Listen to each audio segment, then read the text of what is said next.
You're listening to the WRAL Daily Download. I'm Luis Fernandez. Now that we are at the end of 2025, we're taking some time this week to reflect on some different stories that have made a difference. And one of those is, honestly, all the documentaries that we do here, which brings in WRAL documentary investigator Cristin Severance.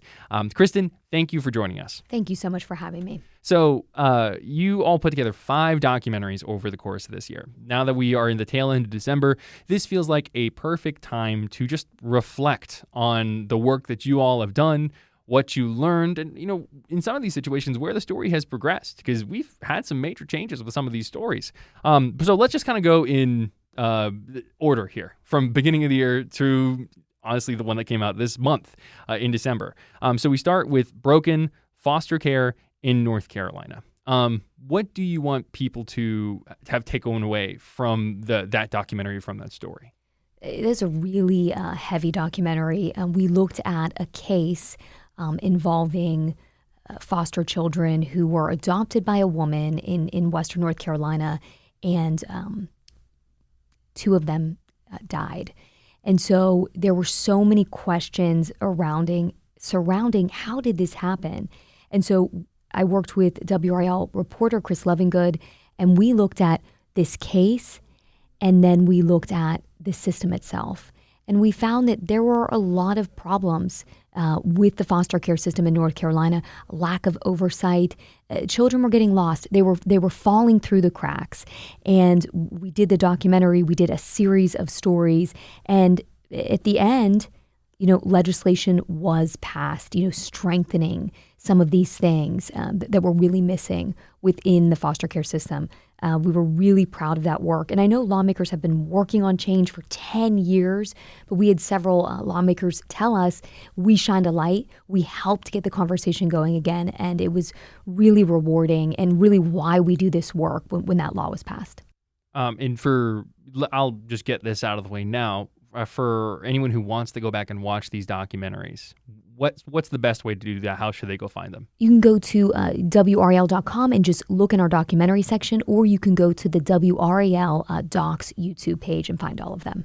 Let's go ahead and go now to the second documentary that you all did. And I think this one is so fascinating because we've seen it become, it's always kind of been a major story, but it's really grown into this major story in the back half of the year, Crossing Borders. You all dove into immigration and looking at folks who, I think the way you phrased it was the human side of this story. Can you tell us a little bit about that story? Yes, so we knew before Trump took office, just based on all of the things he was saying before he got elected, we knew immigration was going to be a huge topic this year. So we had decided, okay, we're going to tackle this. How do you do that, right? That's a great question. And so we really looked at it. We didn't go, we're going to tell both sides. No, we're going to tell all sides, right? Or as many sides as we can, and really look at this. And so we went into it. We talked to, you know, a woman who came to this country undocumented, and her son was deported.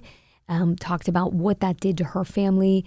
And then we spoke to loved ones of a Wake County Sheriff's deputy who was shot and killed by 2 brothers who were here illegally, and what that's done to, you know, his loved ones and their lives. So those were our people at the story, but we also looked at policy. We looked at rhetoric. What's interesting about that documentary is it was before everything happened now. You know, ICE was not going to every single city. It was still kind of talking about what was going to happen. Well, now we're seeing what's happening. And so I definitely think that's something we will continue to cover. Which, you know, kind of looking at that now, when you go back and look at the work that you did with that documentary and in the lens of December 2025, what stands out? Knowing what you know now about some of the immigration enforcement policies we've seen across the country? I think what was said that was going to happen has changed. It has changed.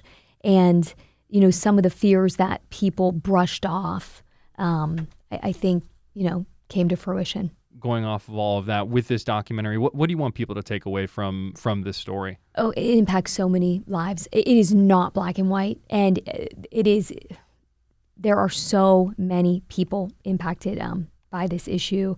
I would watch it. I would watch that if you are interested in this topic and you want more of the human stories. I would definitely watch it.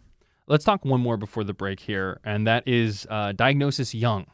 This one is the Diagnosis Young, the new face of cancer in North Carolina. It follows the story of 3 North Carolinians in their 20s and 30s who have been diagnosed with cancer, who have had this disease impact them. What stood out to you the most when you were speaking with these folks who have been impacted? I say them in particular, but in reality, most everyone has been impacted by cancer in some way, shape, or form. Yes, it's everyone.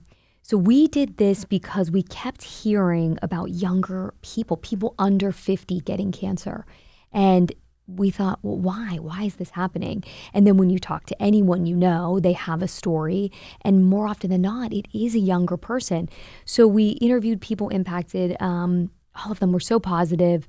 2 of the 3 people are in remission. Bianca is still currently battling pancreatic cancer. She is so inspiring. She's so positive. She's so strong. And she believes she will beat this, and so do her doctors. And we also looked at possible causes. We interviewed, we're so lucky in the Triangle to have these world-renowned, experts and doctors here. And we talked about these possible causes and food, the role that, processed food could be playing, and also environmental factors. We don't know. It really changed my outlook on food. We changed what we bought in the house. Wow. We would talk about it with our kids. They know what processed foods, what it is. They know why you kind of want to avoid it. And so that one, I think, had the biggest impact on my direct life because of what I learned. Let's go and take a quick break there. When we come back, we're going to go over the final 2 documentaries that you all put out here in the year 2025. Welcome back to the WRAL Daily Download. I'm Luis Hernandez. We are joined by WRAL documentary investigator Cristin Severance. Cristin, we've kind of been going down the list of documentaries that you all have put out over the course of the year. This next one, just emotionally, I think it's really hard to put into words, to give justice to what this documentary tells. That is Helene, What We Lost, What We Found. What did you take away just from your experience with these people whose lives were turned upside down? That was a really tough one. We met the most amazing people in Western North Carolina, and each person shared the worst moment of their lives. And some of the things they said, you can't imagine, and you haven't even heard before. It's really emotional, really heavy. But in the midst of all of that, they were still hopeful. Many lost loved ones, their homes, their communities, their neighborhoods. But again, there was just this hope, like, yes, this happened. This was horrible. This was unprecedented. No one ever expected flooding in the mountains, landslides, all of the things they dealt with. The ones who did survive then were there for each other. They were the ones cleaning up, removing debris, building homes, giving money, and they were so inspiring. We worked really hard to tell the story in a respectful way and to honor the people lost, and then to also really show they want to rebuild and they need you. They need us to go and visit. With all of these documentaries too, I think it's very clear that these are stories that aren't going anywhere, right? You see the continuation of these stories even past the work that you all do. As of this recording, right, you still have a whole lot of folks, trying to get more federal funding for Helene recovery. What stood out to you? What do you want people to know about Western North Carolina 1 year after Helene? It's not back to where it was, but it is getting there, and they need you. And go. It is beautiful. All of the things you love about it, they're all still there. The restaurants, the hotels, the nature, it's there, and they need you. And they would have tears in their eyes saying it. It's like, we need you. Please come here. That's what I want people to take away. Now, the last documentary that you all have worked on this year, a little bit of a shift here, Coaching Carolina, The Belichick Way. And this was one that you all, worked year-round on. You saw the work, the gathering of the video, the different twists and turns. I'm sure that over the course of putting this documentary together, the way it was going to be put together changed so many times just because of how often the story changed. What do you want people to take away from this documentary just on the year one of the Bill Belichick experience? What a year. Just from Mac Brown being fired to the rumors to Belichick being hired to all the hype to the Jordan Hudson headlines to the on-the-field performance. It's just such an interesting story, and I think it really shows how college football has changed, why schools like Carolina feel like they must go all in, and why they didn't go with a young and upcoming coach.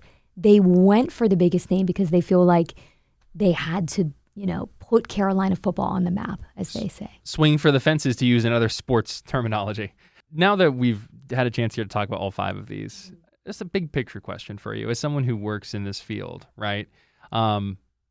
What brings you joy with these documentaries? These are obviously not all of them are, the Bill Belichick experience. Mm-hmm. You've got Helene. You've got, talking about the broken foster care system, immigration, national immigration, cancer diagnoses. Why do you do what you do? What stands out the most to you about what you do? Oh, I mean, it is a privilege truly to do this work. We are a locally owned TV station. We are not owned by some big, company somewhere. We are local, and it is so rare to have a documentary unit in local news.